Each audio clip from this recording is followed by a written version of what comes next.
Hello friends, good morning, how are you. I hope आप लोग बहुत अच्छे होंगे और आपकी स्टडी भी बहुत अच्छे तरीके से चल रही है। प्रीवियस लेक्चर में हम लोग आयनाइजेशन एनर्जी के बारे में डिस्कस कर चुके हैं। आज हम लोग देखेंगे कि on which factor ionization energy depends on, कौन कौन से फैक्टर पर आयनाइजेशन एनर्जी डिपेंड करता है। आज हम इसके बारे में डिस्कस करेंगे। तो चलिए without wasting time I come on the topic on which factor ionization energy depends on. हम जानते हैं ये आयनाइजेशन एनर्जी बहुत से फैक्टर पर डिपेंड करता है। उसमें से एक फैक्टर क्या है, हम कह सकते हैं एक साइज ऑफ एटम। चूंकि आयनाइजेशन एनर्जी बहुत से फैक्टर पर डिपेंड करता है, उसमें सबसे पहला फैक्टर क्या है, साइज ऑफ एटम और आयंस। इस फैक्टर पर आयनाइजेशन एनर्जी डिपेंड करता है। अब हमें ये जानना है कि आखिर आयनाइजेशन एनर्जी इस साइज ऑफ एटम पर डिपेंड करता कैसे। ठीक है, इसे समझने के लिए हम फोर्स ऑफ अट्रैक्शन की बात करें। फोर्स ऑफ अट्रैक्शन की बात करेंगे सबसे पहले, उसके बाद हम बात करेंगे कि ये साइज ऑफ एटम या आयंस पर कैसे डिपेंड करता है। ठीक है, सबसे पहले हम बात करते हैं फोर्स ऑफ अट्रैक्शन। इसे हम कूलम्बिक फोर्स ऑफ अट्रैक्शन का भी नाम दे सकते हैं। ठीक है, तो हम जानते हैं यहाँ पर कि कूलम्बिक फोर्स ऑफ अट्रैक्शन का मतलब क्या होता है। कूलम्बिक फोर्स ऑफ अट्रैक्शन का मतलब होता है कि वैसा force which is exerted between the charge particle. Charge particle के बीच लगते हुए फोर्स, चार्ज पार्टिकल के बीच लगते हुए फोर्स को हम क्या कहते हैं, कूलम्बिक फोर्स ऑफ अट्रैक्शन का नाम देते हैं। ठीक है, अब ये जानना है कि आखिर यहाँ पर कौन सा चार्ज पार्टिकल, यहाँ पर कौन सा चार्ज पार्टिकल लेना है जिसके बीच ये फोर्स काम कर रहा है। ठीक है, हम जानते हैं कि चार्ज पार्टिकल के बीच लगते हुए फोर्स को हम क्या करते हैं, कूलम्बिक फोर्स ऑफ अट्रैक्शन का नाम देते हैं। तो हमें ये जानना है कि आखिर यहाँ पर कौन सा चार्ज पार्टिकल हम यूज करेंगे। ठीक है, तो ध्यान दीजिए, एक चार्ज पार्टिकल हम बात कर रहे हैं इलेक्ट्रॉन, एक चार्ज पार्टिकल हम बात कर रहे हैं इलेक्ट्रॉन का। ठीक है, और हम जानते हैं कि electron which revolve around the nucleus, ठीक है, इन सर्टेन ऑर्बिट। हम जानते हैं यहाँ पर कि इलेक्ट्रॉन क्या करता है, it revolve around the nucleus in certain orbit. इस सर्टेन ऑर्बिट में क्या करता है, मूव करता है ना। तो एक चार्ज पार्टिकल तो हम ले रहे हैं इलेक्ट्रॉन, और दूसरा चार्ज पार्टिकल हम क्या ले रहे हैं, दूसरा चार्ज पार्टिकल वैसा चार्ज पार्टिकल जो न्यूक्लियस में मौजूद होता है। ठीक है, तो ये आपका क्या है, पॉजिटिवली चार्ज पार्टिकल। हम जानते हैं न्यूक्लियस का पॉजिटिवली इन नेचर होता है due to the presence of proton, यानी प्रोटॉन के प्रेजेंस के कारण ये क्या होता है, पॉजिटिवली इन नेचर होता है। ठीक है, जबकि इलेक्ट्रॉन क्या होता है, नेगेटिवली इन नेचर होता है, this revolve around the nucleus in certain circular path. ठीक है, तो एक चार्ज पार्टिकल क्या है आपका, इलेक्ट्रॉन, और दूसरा चार्ज पार्टिकल क्या है यहाँ पर, न्यूक्लियस। ठीक है, तो इन दोनों के बीच लगते हुए फोर्स को, इन दोनों के बीच लगते हुए फोर्स को हम क्या करते हैं, कूलम्बिक फोर्स ऑफ अट्रैक्शन का नाम देते हैं। ठीक है, इसे हम क्या करते हैं, कूलम्बिक फोर्स ऑफ अट्रैक्शन का नाम देते हैं। ठीक है, अब ये कूलम्बिक फोर्स ऑफ अट्रैक्शन, अब ये कूलम्बिक फोर्स ऑफ अट्रैक्शन हम जानते हैं कि coulombic force of attraction is inversely proportional to r square होता है। Coulombic force of attraction is inversely proportional to r square होता है। ठीक है, अब ये जानना है कि आखिर यहाँ पर आर का मतलब क्या है। ये तो हम जानते हैं कि आर का मतलब क्या हो रहा होगा, डिस्टेंस हो रहा होगा।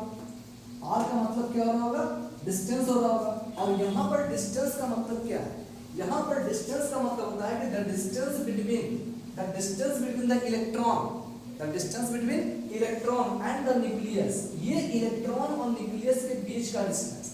ठीक है, क्योंकि हम जानते हैं कि electron revolve around the nucleus in certain circular path, यानी इसका मतलब क्या है कि इलेक्ट्रॉन जिस सर्कुलर पाथ में मूव करता है उस सर्कुलर पाथ को हम क्या करते हैं, ऑर्बिट करते हैं। ठीक है, तो यानी यहाँ पर आर का मतलब क्या हो गया, distance, distance between the orbit, distance between the orbit, वैसा orbit where electron revolve around the nucleus. ठीक है, तो हम कह सकते हैं कि डिस्टेंस का मतलब क्या हो गया, ऑर्बिट और न्यूक्लियस के बीच के डिस्टेंस, न्यूक्लियस के बीच के डिस्टेंस को ये आर रिप्रेजेंट करता है। ठीक है, तो अब ये सोच लीजिए कि यहाँ दिया हुआ है कि coulombic force of attraction is inversely proportional to r square.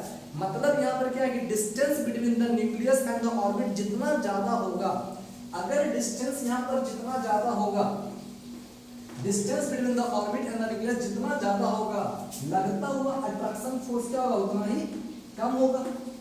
ठीक है, यानी जितना ज्यादा डिस्टेंस होगा, जितना ज्यादा डिस्टेंस होगा लगता हुआ अट्रैक्शन फोर्स क्या होगा उतना ही कम होगा। ठीक है, अब एक बात बताइए कि यहाँ पर डिस्टेंस बढ़ेगा कब? चूंकि कह रहा है कि डिस्टेंस इंक्रीजेस, एक सर्टेन फोर्स डिक्रीजेस, तो लगता हुआ एक सर्टेन अट्रैक्शन फोर्स जो होगा वो क्या होगा? डिक्रीज कर जाएगा। ठीक है, तो अब हम बात करते हैं यहाँ पर कि आखिर में डिस्टेंस बढ़ेगा कब? डिस्टेंस इंक्रीज कब करेगा? डिस्टेंस इंक्रीज करने का मतलब क्या है कि जब नंबर ऑफ ऑर्बिट, अगर यहाँ पर क्या हुआ कि जब नंबर ऑफ ऑर्बिट किसी एटम का अगर इंक्रीज कर जाए, अगर नंबर ऑफ ऑर्बिट इंक्रीज करेगा तो डिस्टेंस बिटवीन द न्यूक्लियस क्या हो जाएगा? बढ़ जाएगा।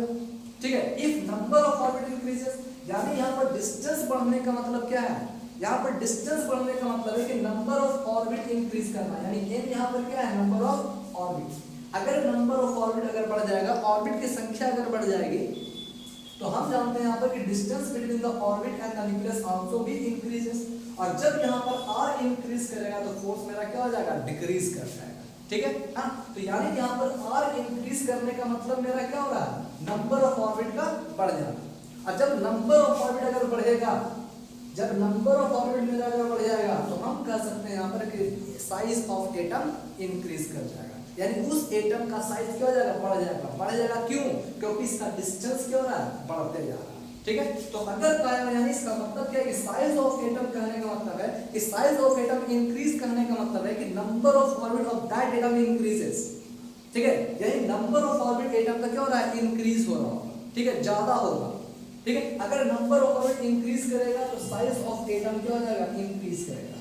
Size of atom increases if number of orbit increases, और अगर नंबर ऑफ ऑर्बिट इंक्रीज करेगा then distance between the orbit and the nucleus also भी इंक्रीजेस, और अगर डिस्टेंस इंक्रीज करेगा तो हम कह सकते हैं कि लगता हुआ अट्रैक्शन फोर्स वो क्या होगा? डिक्रीज करेगा। ठीक है, लगता हुआ अट्रैक्शन फोर्स डिक्रीज करेगा। ठीक है, यानी इसका मतलब क्या है कि size of atom increases, number of orbit increases, distance increases, ये तीनों इंक्रीज कर रहा है, लेकिन लगता हुआ अट्रैक्शन फोर्स क्या हो रहा है? डिक्रीज कर रहा है। ठीक है, लगता हुआ अट्रैक्शन फोर्स डिक्रीज कर रहा है। अब सोचिए थोड़ा सा, अब हमें बात क्या करना है कि आखिर ये सब जो फैक्टर है, साइज ऑफ एटम है, नंबर ऑफ ऑर्बिट है, या डिस्टेंस है, या फिर आपका अट्रैक्शन फोर्स है, ठीक है, आखिर ये आयनाइजेशन एनर्जी पर इफेक्ट कैसे डालता है? ठीक है, तो ध्यान दीजिए, आयनाइजेशन एनर्जी का मतलब क्या होता है कि वैसा मिनिमम एनर्जी जो किसी इलेक्ट्रॉन को बाहर निकालने के लिए दिया जाता है। ठीक है, तो the minimum energy which is required to remove an electron from an isolated gaseous atom, that is called the ionization energy. यानी आयनाइजेशन एनर्जी का मतलब क्या है? हमें इलेक्ट्रॉन को बाहर निकालने के लिए एनर्जी देना होगा। ठीक है, तो अब सोचिए थोड़ा सा कि अगर मान लिया अगर इलेक्ट्रॉन न्यूक्लियस के जस्ट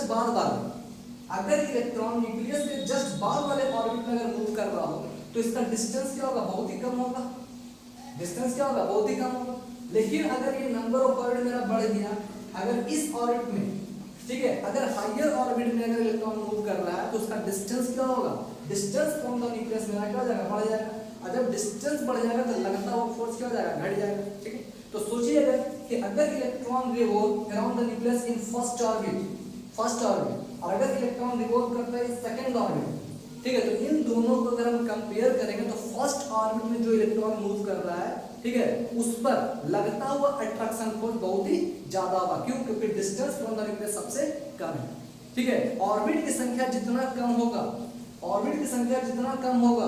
है ना, उसका ऑर्बिट की संख्या जितना कम होगा उसका डिस्टेंस जो होगा फ्रॉम द न्यूक्लियस बहुत ही कम होगा। लेकिन जितना ज्यादा नंबर ऑफ ऑर्बिट होगा न्यूक्लियस से उसका डिस्टेंस क्या होगा? उतना ज्यादा होगा। और जितना ज्यादा डिस्टेंस न्यूक्लियस का होगा, जितना ज्यादा डिस्टेंस ऑर्बिट का होगा फ्रॉम द न्यूक्लियस, उस पर लगता हुआ अट्रैक्शन फोर्स क्या होगा? उतना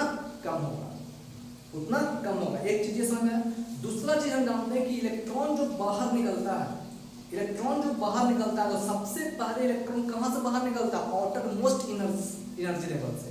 ठीक है, हम जानते हैं कि इलेक्ट्रॉन जो बाहर निकलता है, इलेक्ट्रॉन जो रिमूव होता है कहां से होता है? फ्रॉम आउटर मोस्ट ऑर्बिट से होता है। ठीक है, तो सबसे पहला ऑर्बिट कौन होगा? सबसे आउटर मोस्ट ऑर्बिट जो होगा, जो सबसे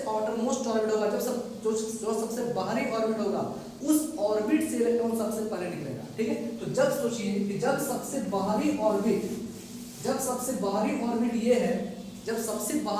ये है जहां से इलेक्ट्रॉन सबसे पहले बाहर निकलेगा, क्यों बाहर निकलेगा? क्योंकि यहाँ पर लगता हुआ attraction force from the nucleus, यहाँ न्यूक्लियस और इस ऑर्बिट के बीच लगता हुआ अट्रैक्शन फोर्स सबसे कम होगा। क्यों? क्योंकि डिस्टेंस ज्यादा है। ठीक है, क्योंकि कहा जा रहा है यहाँ पर कि number of orbit increases, distance increases, but the exciting attraction force decreases. लेकिन यहाँ पर लगता हुआ अट्रैक्शन फोर्स क्या हो जाएगा? वो कम हो जाएगा। ठीक है, यानी सबसे ज्यादा अट्रैक्शन फोर्स सबसे नजदीक वाले ऑर्बिट पर लगता होगा और सबसे कम अट्रैक्शन फोर्स जो लगता होगा वो सबसे आउटरमोस्ट ऑर्बिट पर लगता होगा। ठीक है, तो जब यहाँ पर फोर्स सबसे कम लग रहा है आउटरमोस्ट ऑर्बिट पर न्यूक्लियर अट्रैक्शन फोर्स सबसे कम लग रहा है, तो जब यहाँ पर फोर्स कम लगेगा तो यहाँ से इलेक्ट्रॉन को निकालने के लिए हमें क्या करना पड़ेगा? कम एनर्जी देना पड़ेगा। ठीक है, यानी अगर फोर्स ज्यादा लगेगा तो एनर्जी क्या होगा? हमें कम देना होगा। ठीक है, अगर फोर्स ज्यादा लग रहा होगा तो एनर्जी ज्यादा देना होगा, फोर्स कम लग रहा है तो एनर्जी कम देना होगा। To release out the energy, to remove out the energy को बाहर निकालने के लिए हमें क्या करना पड़ेगा? कम एनर्जी देना पड़ेगा। ठीक है, जितना ज्यादा फोर्स एक्सर्ट होगा, जितना ज्यादा फोर्स यहाँ लगेगा उतना ज्यादा एनर्जी हमें देना पड़ेगा, और जितना कम फोर्स लगेगा उतना कम एनर्जी हमें देना होगा इस इलेक्ट्रॉन को बाहर निकालने के लिए। ठीक है, तो यानी इसका मतलब क्या हो गया? इसका मतलब ये दिया हुआ है कि force of attraction is directly proportional to ionization energy. यानी जितना ज्यादा फोर्स एक्सर्ट होगा, इलेक्ट्रॉन पर जितना ज्यादा फोर्स लग रहा होगा उतना ज्यादा हमको एनर्जी देना होगा इलेक्ट्रॉन को बाहर निकालने के लिए। लेकिन इलेक्ट्रॉन पर न्यूक्लियस का लगता हुआ अट्रैक्शन फोर्स जितना कम होगा उतना कम एनर्जी हमको देना होगा इलेक्ट्रॉन को बाहर निकालने के लिए। ठीक है, इसी कारण कह सकते हैं यहाँ पर कि अगर number of orbit increases, distance increases, force decreases, और जब फोर्स डिक्रीज होगा तो हम कह सकते हैं यहाँ पर कि आयोनाइजेशन एनर्जी क्या हो जाएगा? डिक्रीज कर जाएगा। ठीक है, यानी साइज ऑफ एटम अगर बढ़ेगा तो आयोनाइजेशन एनर्जी मेरा क्या हो जाएगा? घट जाएगा। ठीक है, जितना बड़ा एटम होगा, साइज ऑफ एटम जितना ज्यादा बड़ा होगा, आयोनाइजेशन एनर्जी क्या होगा? उतना ही कम होगा। यानी इसका मतलब क्या है कि जितना आयोनाइजेशन एनर्जी कम होगा उतना जल्दी इलेक्ट्रॉन क्या होगा? बाहर निकलेगा। ठीक है, यानी इसका मतलब क्या हो गया कि size of atom increases, number of orbit increase करेगा, distance between the orbit and the nucleus increases, और जब रेडियस इंक्रीज करेगा, जब r का वैल्यू इंक्रीज करेगा, डिस्टेंस इंक्रीज करेगा, तो लगता हुआ अट्रैक्शन फोर्स क्या डिक्रीज करेगा, और जब फोर्स कम लगेगा तो यहाँ पर हमें कम आयोनाइजेशन एनर्जी देना होगा। मतलब यहाँ पर इलेक्ट्रॉन को निकालने के लिए हमें कम एनर्जी देना पड़ेगा। ठीक है, तो एक चीज हमको ये समझ में आया कि साइज ऑफ एटम पर किस तरह से डिपेंड करना है कि साइज ऑफ एटम इंक्रीजेस। ठीक है, साइज ऑफ एटम इंक्रीजेस,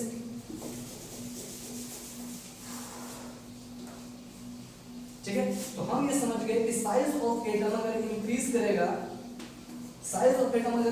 करेगा तो हम कह सकते हैं यहाँ पर कि नंबर ऑफ ऑर्बिट इंक्रीज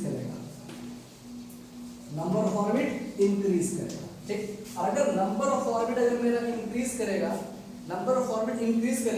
तो हम कह सकते हैं कि ऑर्बिट और न्यूक्लियस के बीच का डिस्टेंस क्या हो जाएगा? बढ़ जाएगा, और जब डिस्टेंस बढ़ जाएगा तो लगता हुआ अट्रैक्शन फोर्स क्या हो जाएगा?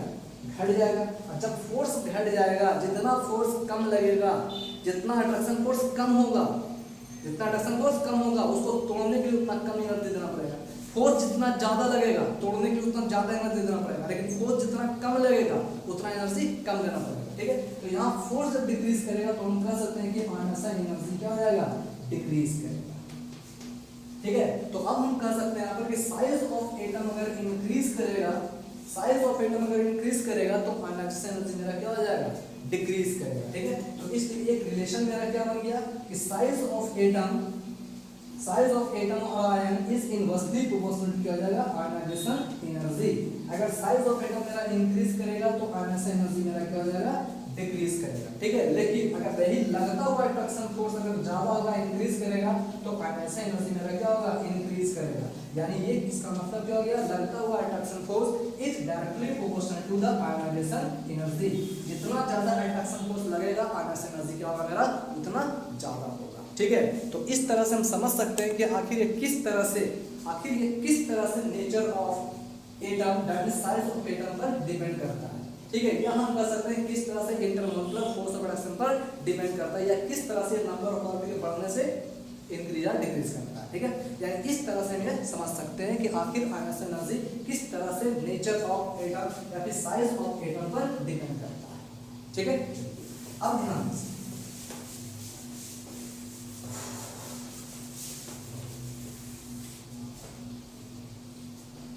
अब हम करते हैं इसका सेकंड फैक्टर, कह रहा है कि ionization energy also depends on nuclear energy, nuclear charge, nuclear charge. ठीक है, हम कहते हैं ionization energy also depends on nuclear charge, ये न्यूक्लियर चार्ज पर भी डिपेंड करता है। अब न्यूक्लियर चार्ज का मतलब क्या है?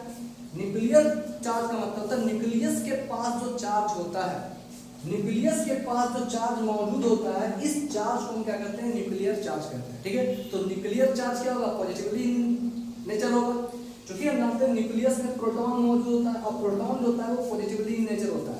यानी इसका मतलब क्या है कि न्यूक्लियर चार्ज जो होगा वो क्या होगा? पॉजिटिवली नेचर होगा। ठीक है, न्यूक्लियस के पास जो चार्ज होता है, न्यूक्लियस के पास जो चार्ज होता है उसको हम न्यूक्लियर चार्ज कहते हैं। और न्यूक्लियस के पास कौन सा चार्ज होता है? तो पॉजिटिव चार्ज होता है। ठीक है, पॉजिटिव चार्ज होता है। तो अब हमें ये जानना है कि आखिर ये न्यूक्लियर चार्ज या न्यूक्लियस के पास जो चार्ज है वो आयनाइजेशन एनर्जी को किस तरह से इफेक्ट करता है। ठीक है, तो ध्यान दीजिए, क्योंकि हम जानते हैं कि इलेक्ट्रॉन क्या होता है कि ऑर्बिट के चारों ओर मूव करता है, ऑर्बिट के चारों ओर मूव करता है। हम ये भी जानते हैं कि इलेक्ट्रॉन नेगेटिवली नेचर, जबकि न्यूक्लियर चार्ज, न्यूक्लियस में जो चार्ज मौजूद है वो क्या है? Positively nature, positively nature. अब सोचिए कि हम जानते हैं जब ये पॉजिटिव इंचार्ज है, जब ये नेगेटिव इंचार्ज है, तो दोनों के बीच क्या होगा? एक अट्रैक्शन फोर्स काम करेगा, दोनों एक दूसरे को क्या करेगा? अट्रैक्ट करेगा। ठीक है, यानी दोनों आपस में अट्रैक्शन फोर्स से क्या है? जुड़ा हुआ है। ठीक है, अब एक बात बताइए कि जितना ज्यादा यहाँ पर न्यूक्लियर चार्ज होगा, जितना ज्यादा पॉजिटिव चार्ज यहाँ मौजूद होगा, उतना ज्यादा अट्रैक्शन फोर्स क्या करेगा? ये इलेक्ट्रॉन को लगाएगा, यानी इलेक्ट्रॉन को अपनी ओर उतना तेजी से खींचेगा। ठीक है, उतना स्ट्रॉन्ग फोर्स से अपनी ओर खींचेगा ऐसे, क्योंकि कह रहे हैं कि जितना ज्यादा यहाँ पर पॉजिटिव चार्ज होगा, न्यूक्लियर चार्ज जितना ज्यादा होगा, न्यूक्लियर चार्ज जितना ज्यादा होगा, इस पर लगता हुआ अट्रैक्शन फोर्स क्या होगा? उतना ज्यादा होगा। ठीक है, लगता हुआ अट्रैक्शन फोर्स क्या होगा? उतना ज्यादा होगा। ठीक है, यानी इसके द्वारा लगाया गया अट्रैक्शन फोर्स जितना उतना ज्यादा होगा। ठीक है, यानी न्यूक्लियर चार्ज मेरा अगर इंक्रीज कर रहा है, न्यूक्लियर चार्ज का मतलब क्या हो गया? न्यूक्लियस का चार्ज। तो अगर कह रहा है कि nuclear charge in the nucleus अगर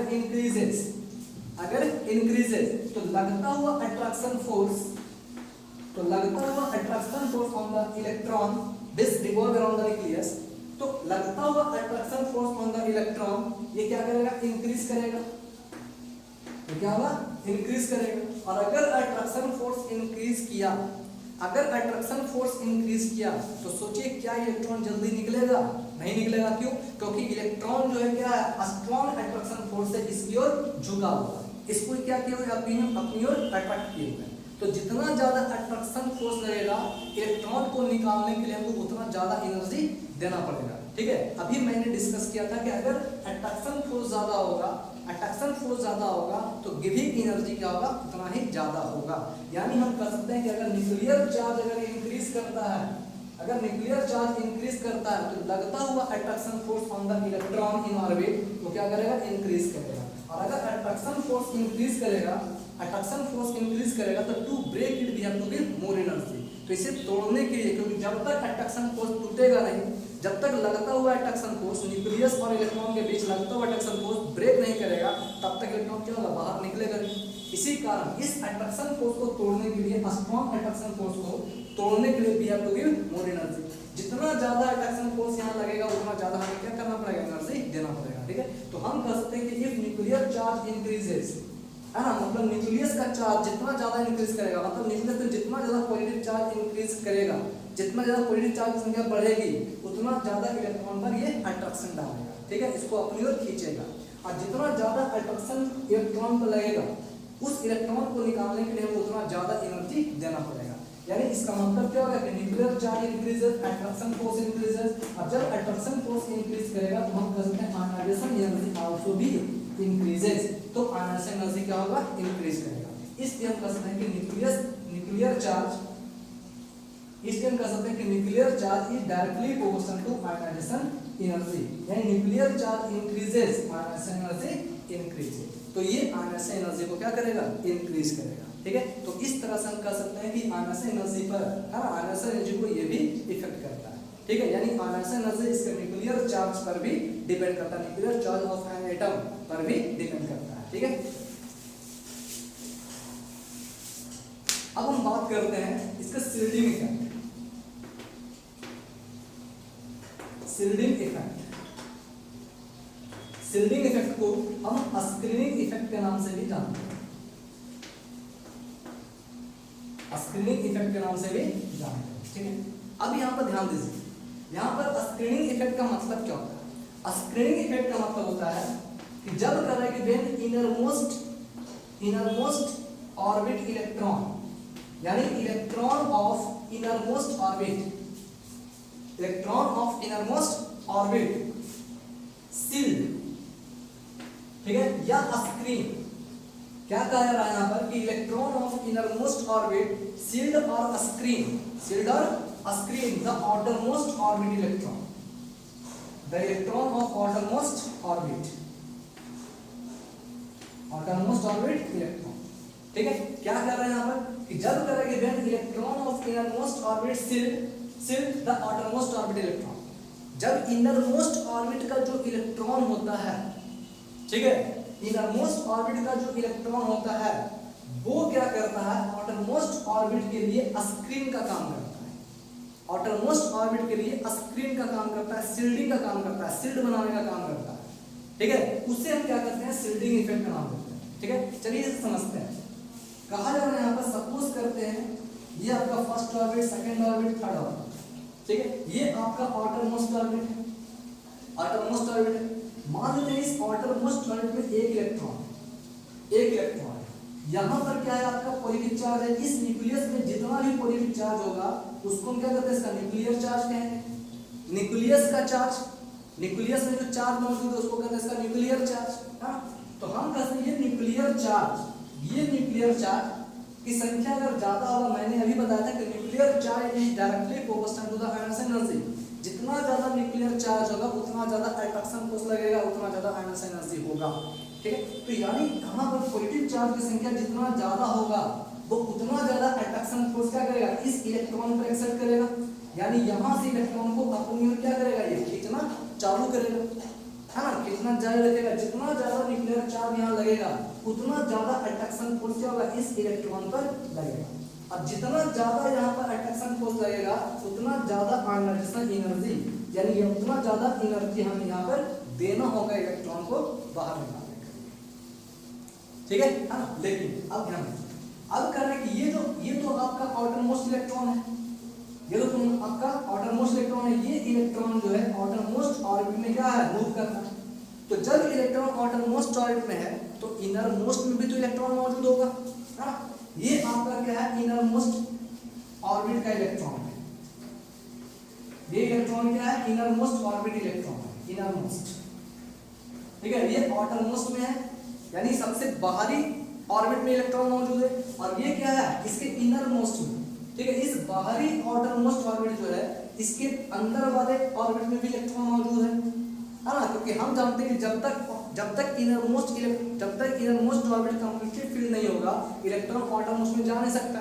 तो जब आउटरमोस्ट ऑर्बिट में एक इलेक्ट्रॉन यहाँ मौजूद है तो इसका मतलब क्या है, इसका मतलब है कि इसका इनरमोस्ट ऑर्बिट जो होगा वो क्या होगा, कंप्लीटली फिल्ड होगा, यानी इसमें भी इलेक्ट्रॉन क्या होगा, मौजूद होगा। ठीक है, तो अब सोचिए जब यहाँ पर इलेक्ट्रॉन मौजूद है तो ये इलेक्ट्रॉन क्या है, ये माइनस है, क्योंकि इलेक्ट्रॉन यहाँ पर इलेक्ट्रॉन तो हमेशा क्या होगा, माइनस ही होगा। और जब इलेक्ट्रॉन माइनस होगा, जब इलेक्ट्रॉन नेगेटिवली चार्ज होगा, ठीक है, और ये आपका जो न्यूक्लियस है, इस न्यूक्लियस का जो न्यूक्लियर चार्ज है वो तो हमेशा पॉजिटिव ही होगा। तो ये जब पॉजिटिव होगा तो ये पॉजिटिव, ध्यान दीजिए, ये आउटरमोस्ट इलेक्ट्रॉन पर अट्रैक्शन फोर्स लगा रहा है। तो जब ये अट्रैक्शन फोर्स इस इलेक्ट्रॉन पर लग रहा है तो इस इलेक्ट्रॉन पर भी फोर्स लगता होगा, यानी इसके द्वारा इस पर भी इलेक्ट्रॉन फोर्स लगता होगा। ठीक है, यानी ये जो फोर्स लग रहा होगा वो इस इलेक्ट्रॉन पर भी लग रहा होगा, इनरमोस्ट पर भी लग रहा होगा। ठीक है, तो ये इनरमोस्ट इलेक्ट्रॉन, अब सोचिए ये इनरमोस्ट इलेक्ट्रॉन जो है, इस इनरमोस्ट इलेक्ट्रॉन पर भी इस न्यूक्लियर चार्ज का फोर्स लगता होगा। ठीक है, अब एक बात बताइए कि ये इलेक्ट्रॉन इनरमोस्ट है, ये इलेक्ट्रॉन इनर मोस्ट है, ये इलेक्ट्रॉन इनर मोस्ट है, ये सब इनर मोस्ट ऑर्बिट इलेक्ट्रॉन है, ठीक है, ये इनर मोस्ट ऑर्बिट का इलेक्ट्रॉन है और ये आउटर मोस्ट का। तो हम जानते हैं ये जो इनर मोस्ट ऑर्बिट का इलेक्ट्रॉन है इस पर भी नेगेटिव चार्ज और ये आउटर मोस्ट इलेक्ट्रॉन जो है इस पर भी नेगेटिव चार्ज। ये दोनों नेगेटिव चार्ज क्या करेगा, एक दूसरे को रिपेल करेगा, एक दूसरे को रिपेल करेगा। तो सोचिए ये जो आउटर मोस्ट इलेक्ट्रॉन है, ये जो आउटर मोस्ट इलेक्ट्रॉन है, हाँ ये आउटर मोस्ट इलेक्ट्रॉन है, ये इनर मोस्ट इलेक्ट्रॉन। तो सोचिए ये जो इनर मोस्ट इलेक्ट्रॉन है, ये जो इनर मोस्ट इलेक्ट्रॉन है ये क्या कर रहा है, इस इलेक्ट्रॉन पर रिपल्सन फोर्स लगा रहा है, रिपेल कर रहा है, क्योंकि हम जानते हैं कि लाइट चार्ज में क्या होता है, रिपेलिंग होता है। तो यानी यहाँ पर क्या हो रहा है, रिपल्सन फोर्स लग रहा है, ये रिपल्सन फोर्स लग रहा है। जबकि यहाँ पर जो है न्यूक्लियस के पास जो न्यूक्लियर चार्ज है ये पॉजिटिवली है, अपोजिट चार्ज है, तो अपोजिट चार्ज के बीच का अट्रैक्शन लगेगा, यानी यहाँ पर अट्रैक्शन लग रहा है, यानी ये पॉजिटिव चार्ज क्या करेगा, इस इलेक्ट्रॉन को अपनी ओर खींचेगा। तो यहाँ देखिए इसका जो डायरेक्शन है, ये जो पॉजिटिव चार्ज है इस इलेक्ट्रॉन को अपनी ओर खींच रहा है, इसका डायरेक्शन क्या है, इसका डायरेक्शन दिया हुआ है कि राइट टू लेफ्ट है, इसका डायरेक्शन रेट कर देते हैं कि राइट टू लेफ्ट है। लेकिन अगर यहाँ पर इलेक्ट्रॉन मौजूद है तो ये इलेक्ट्रॉन क्या कर रहा है, इसको रिपेल कर रहा है।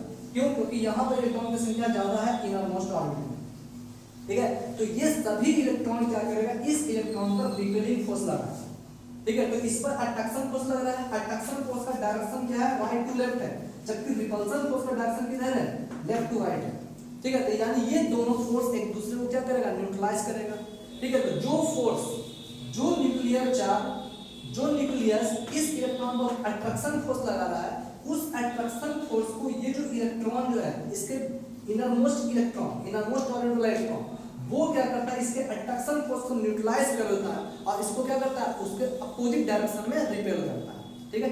न्यूक्लियस क्या कर रहा है, इसको अपनी ओर खींच रहा है, जबकि इलेक्ट्रॉन क्या कर रहा है, उसको रिपेल कर रहा है, इसके अपोजिट डायरेक्शन में एक्शन कर रहा है फोर्स को, एक रिपल्सिव फोर्स लगा रहा है इसके अपोजिट डायरेक्शन में। तो ये दोनों फोर्स क्या करता है, एक दूसरे को क्या करेगा, न्यूट्रलाइज करेगा, ठीक है। न्यूक्लियर चार्ज, न्यूक्लियस जो है इस इलेक्ट्रॉन को अपनी ओर खींच रहा है, जबकि इनर मोस्ट ऑर्बिट का जो इलेक्ट्रॉन है इसको क्या कर रहा है, इसके अपोजिट डायरेक्शन में रिपेल कर रहा है, ठीक है। तो मतलब क्या है कि इसके अट्रैक्शन फोर्स को, ये जो न्यूक्लियस का जो अट्रैक्शन फोर्स इस आउटर मोस्ट ऑर्बिट के इलेक्ट्रॉन पर जो एक्सर्ट हो रहा है, उस फोर्स को क्या कर रहा है, न्यूट्रलाइज करने का काम कर रहा है, कम करने का काम कर रहा है। मतलब क्या हो गया, इसको, इस बाहरी इलेक्ट्रॉन को, इस आउटर मोस्ट वाले इलेक्ट्रॉन को इस न्यूक्लियस की ओर जाने से रोक रहा है। मतलब क्या कर रहा है, इसको सील्ड करने का काम कर रहा है, रक्षा करने का काम कर रहा है, स्क्रीनिंग कर रहा है उसका, ठीक है। यानी इसको क्या कर रहा है, इसके अट्रैक्शन फोर्स से बचाने का काम कर रहा है। इसी कारण हम कह सकते हैं कि इस इफेक्ट को हम क्या कहते हैं, सील्डिंग इफेक्ट या स्क्रीनिंग इफेक्ट का नाम देते हैं, ठीक है।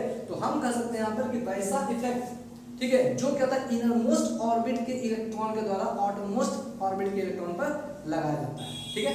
तो हम कह सकते हैं यहाँ पर कि electron of innermost orbit shield, ठीक है, electron of outermost orbit shield या screen the outermost orbit electron, ठीक है। यानी इनर मोस्ट ऑर्बिट का इलेक्ट्रॉन क्या करता है, सील्ड का काम करता है, स्क्रीन का काम करता है, किसके लिए, आउटर मोस्ट ऑर्बिट के इलेक्ट्रॉन के लिए, ठीक है। यानी इसको क्या करता है, न्यूक्लियर अट्रैक्शन फोर्स से बचाने का काम करता है, ठीक है। यानी इसको रक्षा करता है, रोकने का काम करता है, इसको अट्रैक्ट होने से बचाता है, बचाने का काम करता है। इसी कारण हम कह सकते हैं कि इस इफेक्ट को क्या करते हैं, हम सील्डिंग इफेक्ट या स्क्रीनिंग इफेक्ट का नाम देते हैं। तो अब सोचिए, हम जानते हैं यहाँ पर कि ये जो आपका स्क्रीनिंग इफेक्ट है, ठीक है, हम जानते हैं यहाँ पर इसका मतलब क्या है कि अट्रैक्शन फोर्स जितना ज्यादा होगा, अट्रैक्शन फोर्स जितना ज्यादा होगा, आयनों एनर्जी क्या होता है, उतना ज्यादा होगा, उतना ज्यादा होगा, ठीक है। लेकिन ये स्क्रीनिंग इफेक्ट अगर मान लिया, ये स्क्रीनिंग इफेक्ट अगर मान लिया बढ़ जाए, ये स्क्रीनिंग इफेक्ट यहाँ लग रहा है, रिपेलिंग क्षमता लग रहा है, ठीक। तो ये जब स्क्रीनिंग इफेक्ट अगर मान लिया एक्सर्ट होता है यहाँ पर,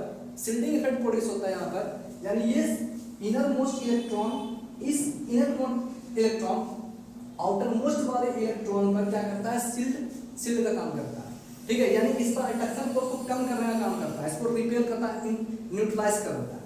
तो जब न्यूट्रलाइज कर देगा तो यहाँ पर अट्रैक्शन फोर्स क्या हो जाएगा, कम हो जाएगा, और जब अट्रैक्शन फोर्स कम हो जाएगा तो आयनों एनर्जी मेरा क्या हो जाएगा, कम हो जाएगा। यानी इसका मतलब क्या है कि सील्डिंग इफेक्ट अगर मान लिया, सील्डिंग इफेक्ट अगर इंक्रीजेस, ठीक है, यानी सील्ड करने का कैपेसिटी इंक्रीज कर गया, जितना ज्यादा यहाँ पर सील्डिंग होगा, जितना ज्यादा रिपल्सन होगा, ये इलेक्ट्रॉन इस आउटर मोस्ट इलेक्ट्रॉन पर रिपल्सन फोर्स लगाएगा, तो जितना ज्यादा रिपल्सन फोर्स लगेगा अट्रैक्शन क्या हो जाएगा, उतना कम हो जाएगा। क्योंकि ये अट्रैक्शन को उतना ज्यादा न्यूट्रलाइज कर देगा।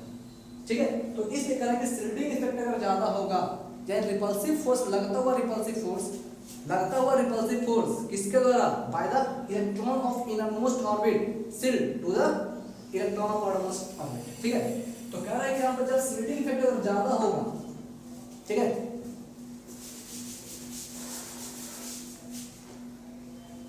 जब ये शिल्डिंग इफेक्ट जितना ज्यादा होगा,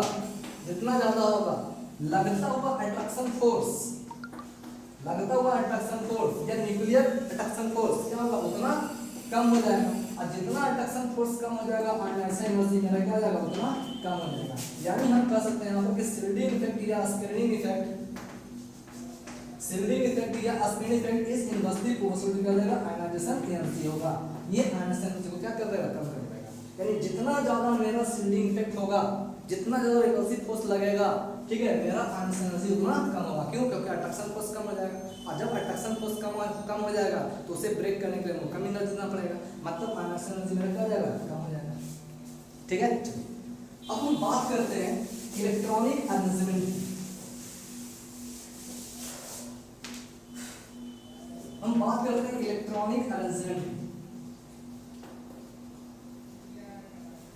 इलेक्ट्रॉनिक अरेंजमेंट, ठीक है, it is the next factor on which ionization energy depends on. Electronic arrangement, इसे समझने के लिए हम कुछ एग्जांपल लेते हैं। हम जानते हैं नाइट्रोजन और ऑक्सीजन, लेट कर लेते हैं नाइट्रोजन और ऑक्सीजन। नाइट्रोजन का एटॉमिक नंबर कितना होता है, 7, ऑक्सीजन का एटॉमिक नंबर 8। अगर इसके इलेक्ट्रॉन को, चूंकि नाइट्रोजन का एटॉमिक नंबर 7 है तो इसके पास 7 इलेक्ट्रॉन, ठीक है, चूंकि हम जानते हैं Z = P = E, जितना इलेक्ट्रॉन नंबर उतना प्रोटॉन नंबर उतना एटॉमिक नंबर, ठीक है। तो ऑक्सीजन के पास एटॉमिक नंबर 8, इसके पास इलेक्ट्रॉन की संख्या भी है। अब हम क्या करते हैं, इसके पास जो 7 इलेक्ट्रॉन है, इसके पास जो 8 इलेक्ट्रॉन है, इस इलेक्ट्रॉन को हम क्या करते हैं, ऑर्बिट में अरेंज करते हैं, ठीक है, इसे हम क्या करते हैं, ऑर्बिट में अरेंज करते हैं, ठीक है। तो इसका इलेक्ट्रॉनिक कन्फिगरेशन का मतलब क्या हो गया, filling of electron in orbit, ठीक है, filling of the process of filling of electron in orbit और sub orbit on the basis of their energy level, that is called electronic configuration, उसे हम इलेक्ट्रॉनिक कन्फिगरेशन कहते हैं। तो सबसे पहले क्या करेंगे, इस नाइट्रोजन के पास जो 7 इलेक्ट्रॉन है, इसका हम क्या करते हैं, इलेक्ट्रॉनिक कन्फिगरेशन करते हैं। तो इलेक्ट्रॉनिक कन्फिगरेशन हमें क्या करना है, ऑर्बिट और सब ऑर्बिट में इलेक्ट्रॉन को फिल करना है। कैसे फिल करेंगे, 1s2 2s2 2p3। जबकि अगर ऑक्सीजन के इलेक्ट्रॉन को अगर फिल करना है तो इसका इलेक्ट्रॉनिक कन्फिगरेशन क्या होगा, 1s2 2s2 2p4। अब ध्यान, अब अगर मान लें कि इसके इलेक्ट्रॉन को अगर ऑर्बिटल में अगर फिल किया जाए तो ऑर्बिटल में कैसे फिल करेंगे, देखिए 2p3, ठीक है, ये 2s2 ये आपका दिया है 1s2, उसी प्रकार यहाँ दिया हुआ है 1s2 2s2 और ये आपका 2p4, 1 2 3 और ये 4, ठीक है, 2p4। अब सोचो, अब यहाँ पर ध्यान दीजिए, ये जो आपका लास्ट सब ऑर्बिट है 2p3 ये दिया हुआ है 2p4, इसमें क्या इंडिकेट कर रहा है, क्योंकि हम जानते हैं कि p में मैक्सिमम इलेक्ट्रॉन की संख्या जो होती है, p ऑर्बिटल में मैक्सिमम इलेक्ट्रॉन की संख्या 6 होती है, ठीक है, 6 होती है। जबकि यहाँ कितना है, इस ऑर्बिटल में, इस p ऑर्बिटल में इलेक्ट्रॉन की संख्या 3 है, जबकि इस में ऑर्बिटल की संख्या 4 है, ठीक है। तो ये जो आपका क्या है, इस 2p3 का मतलब क्या है, ये हाफ फील्ड ऑर्बिटल है, क्योंकि फुल फील्ड के लिए 6 इलेक्ट्रॉन होना चाहिए, इसके पास क्या है 3 है, मतलब ये हाफ फील्ड है, ये क्या है, हाफ फील्ड है। जबकि हम जानते हैं कि ऑक्सीजन का इलेक्ट्रॉनिक कन्फिगरेशन करने पर ये जो p ऑर्बिटल है, इस p ऑर्बिटल के पास 4 इलेक्ट्रॉन है, जो ना कि फुल फील्ड है, और ना ही हाफ फील्ड है, तो हम जानते हैं यहाँ पर कि orbital is stable when it is fulfilled और हाफ फील्ड। ऑर्बिटल तभी स्टेबल होता है जब ये फुलफिल्ड होता है या हाफ फील्ड होता है, ठीक है। तो हम जानते हैं कि इसमें देखिए, ना तो ये फुलफिल्ड है, ना तो ये फुलफिल्ड है, लेकिन इस केस में नाइट्रोजन के केस में ये जो 2p ऑर्बिटल है, इसके पास 3 इलेक्ट्रॉन है, मतलब क्या, ये हाफ फील्ड ऑर्बिटल है, हाफ फील्ड p ऑर्बिटल है। लेकिन ये आपका ना तो फुल फील्ड है ना तो हाफ फील्ड है, ना तो ये फुलफिल्ड पी ऑर्बिटल है ना तो हाफ फिल्ड पी ऑर्बिटल है, ठीक है। लेकिन ये आपका क्या है, ये हाफ फिल्ड ऑर्बिटल है, मतलब ये क्या है, ये अस्टेबल है, ये आपका क्या है, अस्टेबल है। तो हम कह सकते हैं यहाँ पर कि ये जो नाइट्रोजन जो है ये क्या more stable than oxygen, more stable than oxygen. इसका जो इलेक्ट्रॉनिक अरेंजमेंट है, नाइट्रोजन का जो इलेक्ट्रॉनिक अरेंजमेंट है, it is more stable as compare to oxygen, ठीक है। क्यों? क्योंकि इसके पास क्या है, देखिए यहाँ पर ये फुलफिल्ड है, ये फुलफिल्ड है, जबकि ये हाफ फिल्ड ऑर्बिटल है, ठीक है। मतलब ये भी अस्टेबल, ये भी अस्टेबल, ये भी अस्टेबल।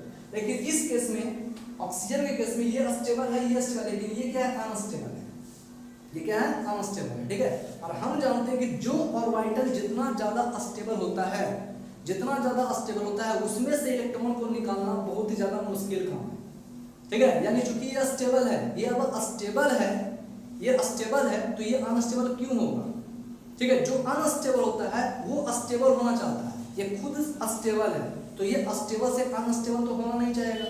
जो अनस्टेबल होता है वो अस्टेबल होना चाहता है, ये खुद पहले से अस्टेबल है, अब ये इलेक्ट्रॉन को बाहर निकाल के ये अनस्टेबल होना नहीं चाहेगा। इसी कारण जो है, जो ऑर्बिटल जितना ज्यादा अस्टेबल होता है, जो ऑर्बिटल जितना ज्यादा अस्टेबल होता है, उतना ज्यादा हमें इलेक्ट्रॉन देना होगा इससे इलेक्ट्रॉन को बाहर निकालने के लिए, ठीक है। तो मतलब क्या है कि यहाँ से इलेक्ट्रॉन को निकालना, ठीक है, बहुत ही मुश्किल काम है।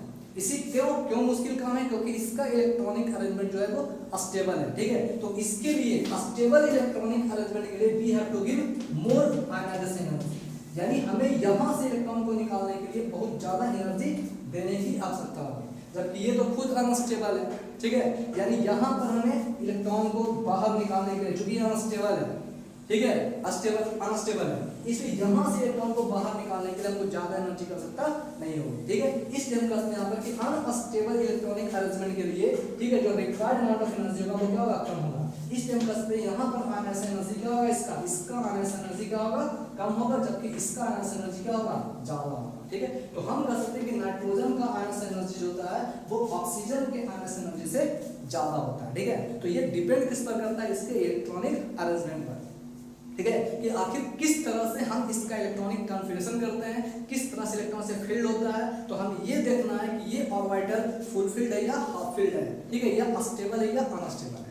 जो ऑर्बिटल जितना ज्यादा अस्टेबल होगा, जितना ज्यादा अस्टेबल होगा, उतना ज्यादा हमें एनर्जी देना होगा to remove out the electron from the orbital. उस ऑर्बिटल से इलेक्ट्रॉन को बाहर निकालने के लिए उतना ज्यादा एनर्जी हमें देना होगा, ठीक है। तो अब आप ये समझ चुके होंगे कि आखिर किस तरीके से ये सब फैक्टर जो है, ये सब फैक्टर वो आयनाइजेशन एनर्जी को इफेक्ट करता है, ठीक है। तो हम कह सकते हैं कि ionization energy depends on a number of factor and this factors are, ये सब ये फैक्टर था जिसे हम अभी डिस्कस कर चुके हैं, ठीक है। आई होप आपको ये लेक्चर अच्छा लगा होगा। प्लीज लाइक शेयर और सब्सक्राइब जरूर करें। Thank you and